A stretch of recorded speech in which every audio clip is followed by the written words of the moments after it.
भारतीय छात्र एक बार फिर अंडर ग्रेजुएट कोर्सेज के लिए विदेशी यूनिवर्सिटीज की ओर रुख कर रहे हैं। आइए देखते हैं इसी पर हमारी एक रिपोर्ट।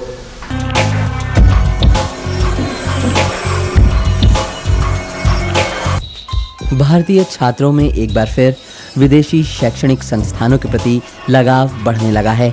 इस बार अमेरिकी यूनिवर्सिटीज़ में अंडर ग्रेजुएट कोर्सेज के लिए भारतीयों द्वारा किए गए आवेदन में पिछले साल के मुकाबले 30% की वृद्धि देखी गई है।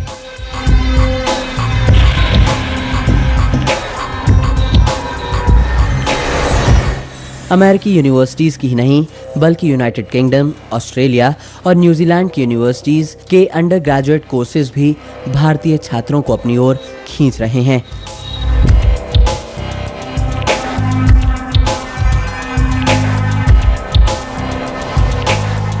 आज तो ये हो रहा है कि 12वीं के बाद ही या ग्रेजुएशन के बाद ही वो बच्चे बाहर पढ़ने के लिए जाना चाहते हैं। बाहर जाने के 2-3 मूल कारण हैं। पहली बात कि अच्छी शिक्षा मिलना और अच्छा भविष्य होना। अगर ये चीज़ भारतवर्ष में ही पूरी हो जाए, अपने देश में रह के, अपने घर में रह के, अपने लोगों के बीच में रह के एक क्वालिटी एजुकेशन मिल जाए जो कि बाहर की तुलना में एक सस्ती एजुकेशन भी होगी, तो लोग ये करने में शायद उन्हें कोई संकोच नहीं होगा और थोड़े ही लोग बाहर जाना चाहेंगे।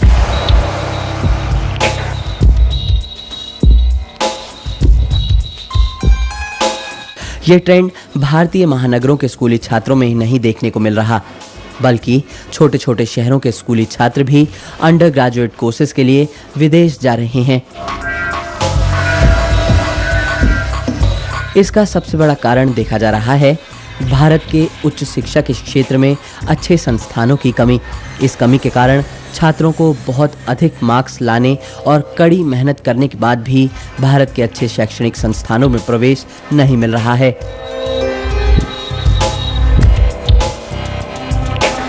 अच्छे कॉलेजेस की संख्या पिछले 10 वर्षों में, 15 वर्षों में बढ़ा नहीं। अच्छे कॉलेजेस में पढ़ने के लिए बच्चों की संख्या में 10 गुना, 20 गुना, कई जगह तो 25 गुना तक बढ़ोतरी हो गई है।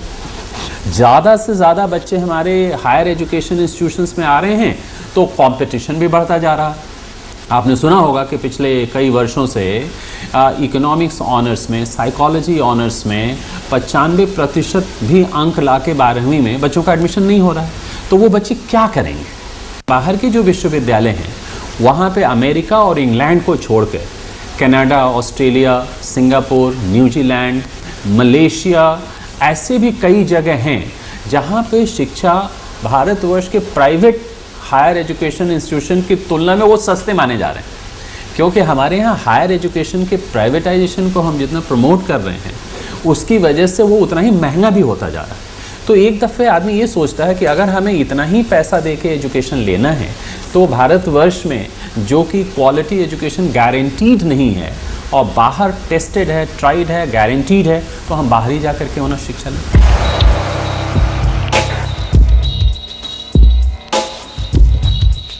उधर विदेशी यूनिवर्सिटीज़ में एडमिशन्स तो मिल रहे हैं।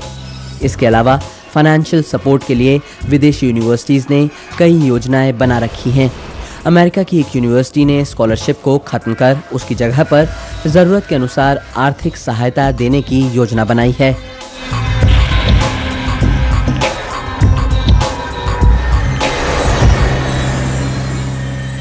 कि बाहर के कॉलेजेस की जो शिक्षा है, जो करिकुलम डिलीवरी का मैकेनिज्म है, वो बहुत ही इनोवेटिव है, बहुत ही एक्सपीरियंशियल है, प्रोजेक्ट बेस्ड है, रिसर्च बेस्ड है। वो अनुभव बच्चों को हमारे यहाँ के कॉलेजेस में नहीं मिल पाता। उन्हें अपनी पढ़ाई करते हुए ही रोज़गार के भी उनको अवसर मिल रहे हैं। तो कभी कभी उनको ये भी लगता है कि अगर थोड़ी सी शिक्षा महंगी भी है तो हमें अगर पार्ट टाइम जॉब करने का अवसर मिल गए तो हम अपनी शिक्षा को खुद ही हम फंड कर लेंगे। तो वो भी एक अट्रैक्शन है।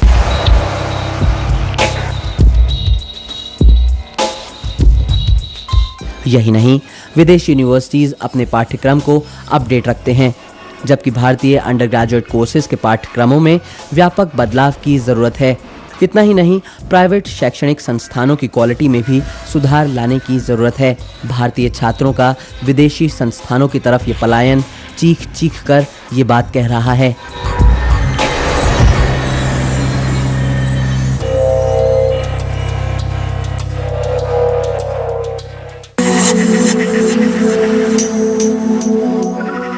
बिजनेस स्ट्रीट में अभी वक्त हो गया है एक छोटा सा ब्रेक लेने का। आप कहीं जाइएगा नहीं।